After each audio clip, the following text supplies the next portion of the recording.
Hello everybody, Annette Ornelas here from Southwind Designs, and I'm making a quick video for you so I can show you how to finish a little trivet that I made using two of my twinkle trees, a new design that I have available on my website, also in PDF. So I needed a few more Christmas gifts, so I thought this was kind of perfect.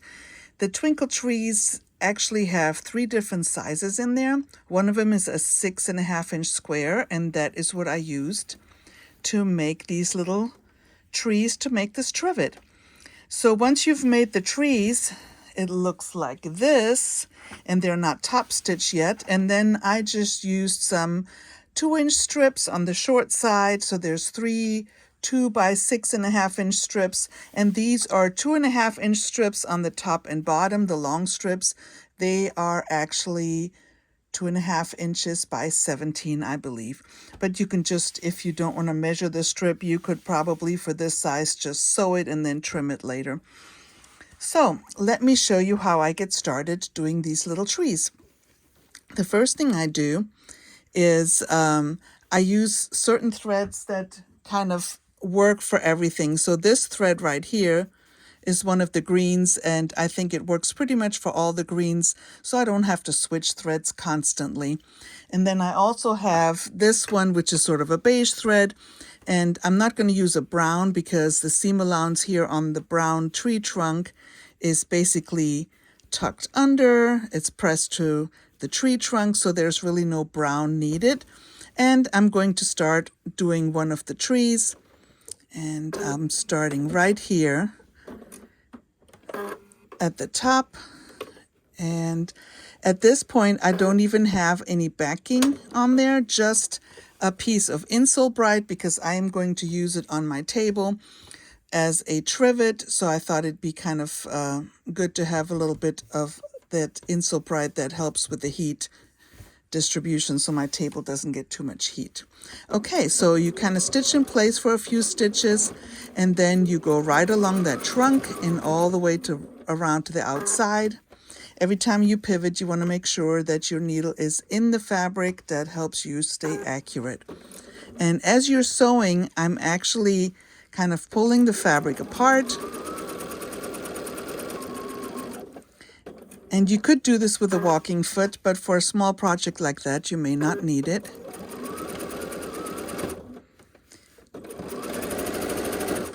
Just all the way around. Okay.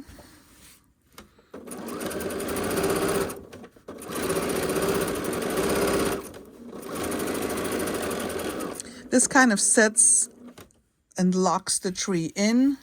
And after that, it doesn't move. Okay.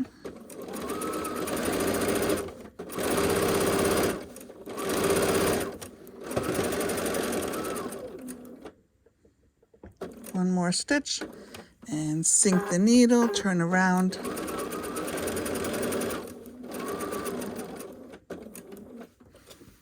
All right. I'm almost at the top. Okay, stitch in place. So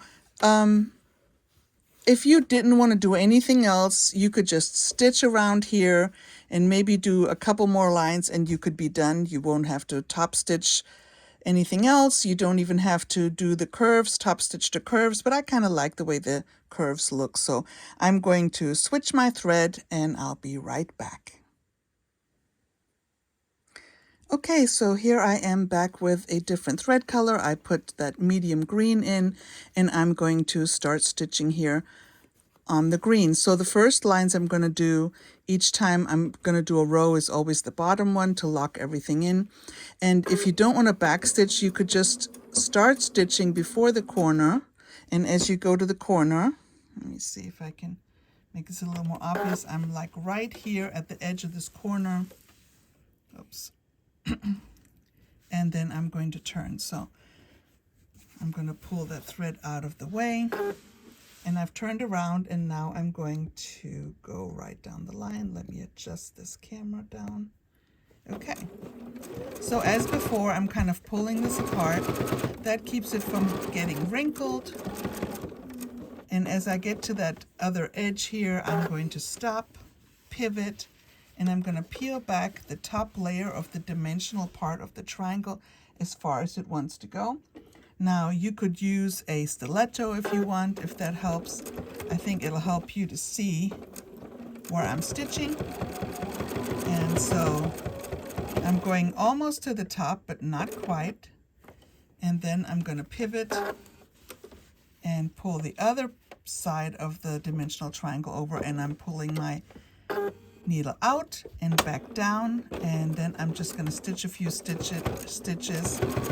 Okay, so now I'm on the other side here, and so all I do is stitch in place, and then I'm going to repeat that for the line underneath. Okay, I'm really not too worried about where the thread is on the back because I don't have a backing on there.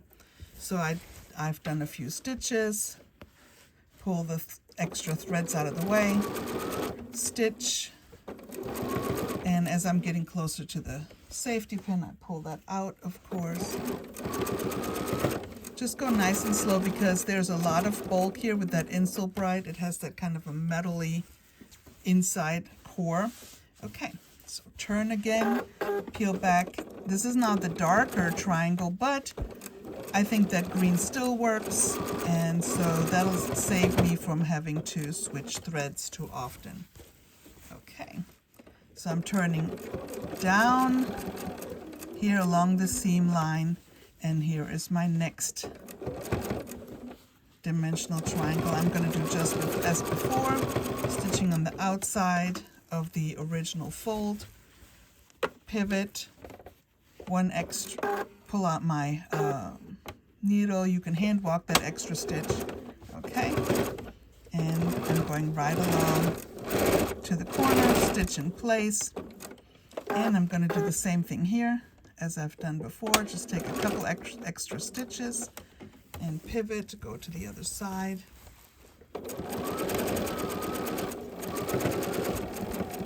And that closes off the top of that trunk really nicely. On the other edge, I'm going to do the dimensional triangle as before. Pivot, needle out, needle down, overlap into the overlap. And now I'm going to kind of trace back where I was before until I get to the seam here, or that stitch in the ditch on the next little shape all the way up and come down.